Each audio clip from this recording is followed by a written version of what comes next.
सोनम अपनी सुहाग रात को लेकर बहुत उत्साहित थी, लेकिन उसके पति ने सेक्स मना कर दिया और पीछे से करने के लिए बोलने लगे। फिर उसके पति विकी ने कुछ ऐसा पूछ लिया जिसकी उसने कामना भी नहीं की थी। एक आम लड़की की तरह मैंने भी अपनी शादी को लेकर बहुत ख्वाब बुने थे। क्योंकि मुझे फिल्में देखने का बहुत शौक है, इसलिए मैंने अपनी दुनिया भी बहुत फिल्मी सोच रखी थी।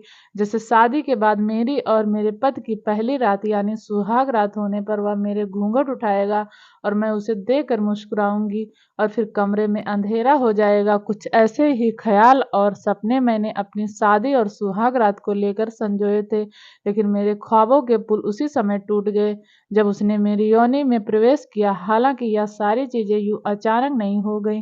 पहले उसने मेरे माथे पर चुंबन किया और मैंने भी उसे चूमा। फिर धीरे धीरे हम उस अवस्था में पहुंचे थे जब हम दोनों शारीरिक रूप से एक होने वाले थे, लेकिन मेरे शरीर के साथ जब उसने सहवास किया तब अचानक ही वह पीछे हट गया। मैं उसकी इस हरकत से स्तब्ध थी कि अचानक उसे क्या हुआ। इस पर विकी ने मुझसे कहा, तुम्हारी नीचे की बॉडी मुझे टाइट नहीं लग रही और अंदर भी बहुत खाली खाली सा लग रहा है।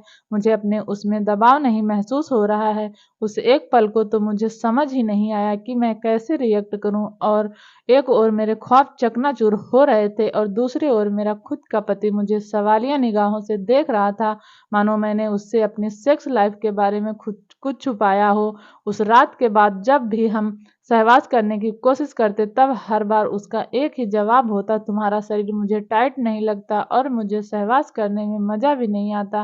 मुझे ऐसा लगता कि तुमने शायद मुझसे अपने सेक्स लाइफ के बारे में कुछ छुपाया है, जबकि मैंने उससे पहले ही कह दिया था कि ना ही मेरा कोई बॉयफ्रेंड था और ना ही मैंने इससे पहले कभी सेक्स किया है। लेकिन उसके सवालिया निगाहों के जवाब मेरे पास नहीं थे, इसलिए मैंने डॉक्टर से सलाह लेने के बाद सोची। 2 हफ्ते इसी तरह बीत जाने के बाद मैंने विकी को डॉक्टर के यहाँ चलने को कहा।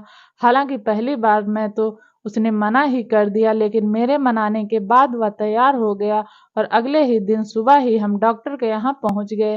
मैंने डॉक्टर को सारी बातें बताई कि मेरे पति को मेरी वो टाइट नहीं लगती और विक्की ने भी डॉक्टर से खुलकर बातें की और कहा, जहां तक मुझे पता है तुम्हारी वो टाइट होती है। हम दोनों की बातों को सुनने के बाद डॉक्टर ने विक्की से कुछ सवाल किए, जैसे क्या आप शादी के पहले हस्त मैथुन करते थे, आप हस्त मैथुन कितने दिनों के अंतराल पर किया करते थे और आप अपने उसको कितनी जोर से पकड़ा करते थे। इस पर विकी ने उन्हें बताया कि वह लगभग हर 1-2 दिन पर हस्त मैथुन किया करते थे और वे अपने उसको बहुत जोर से पकड़ा करते थे और हिलाया करते थे। इतना सुनने के बाद डॉक्टर ने मेरे पति को कहा, आप जिस तरह की टाइट के बारे में सोच रहे हैं, जो आपको हस्त मैथुन के दौरान अपने ही हाथों द्वारा महसूस होती है, तो उस तरह का खिंचाव या टाइटनेस आपको उसके अंदर महसूस नहीं होगा, क्योंकि उसके अंदर का लचीलापन हाथों के लचीलेपन और टाइटनेस से बिल्कुल अलग है। जब आपका शरीर आपके हाथों में होता है तो आप पूरी ताकत के साथ उसे अपनी मुट्ठी में पकड़ते हैं और हिलाते हैं। उसके अंदर ऐसी कोई चीज नहीं मौजूद होती जो आपको आपकी मुट्ठी के जैसे महसूस हो, इसलिए केवल उसको टाइट होने से आप किसी भी लड़की को उसके सेक्स लाइफ के बारे में सवालिया निगाहों से नहीं देख सकते, क्योंकि उन्होंने इस बात पर जोर दिया कि वो सेक्स हाथ से हस्त मैथुन से अलग है। उसकी मांसपेशियां लचीली इलास्टिक होती हैं और जब कोई सहवास करता है तो वो उसके प्रवेश के लिए खुल जाती हैं। हालांकि सहवास के बाद वे अपने सामान्य आकार में वापस आ जाती हैं। डॉक्टर की सलाह काम आई। विकी डॉक्टर के बातों से पूरी तरह सहमत दिखाई दे रहे थे और उन्हें इस बात का एहसास भी हो गया था कि ज्यादा हस्तमैथुन करने के कारण ही उन्हें उसके अंदर टाइटनेस की कमी महसूस हो रही है। डॉक्टर ने उन्हें कुछ दिन तक सहवास न करने और हस्तमैथुन न करने की सलाह दी। करीब 2-3 हफ्तों तक हमने इंतजार किया और सहवास से परहेज किया। इस दौरान हमने महसूस किया कि हम अपने अंदर बदलाव को महसूस कर पा रहे हैं। हम दोनों को एक दूसरे का साथ काफी अच्छा लग रहा था और हमने एक साथ कई अच्छे लम्हों को एंजॉय किया। साथ ही डॉक्टर की सलाह भी काम आई और अंततः हम दोनों ने एक साथ बहुत एंजॉय किया और खुल के एक दूसरे के साथ उन लम्हों को जिया।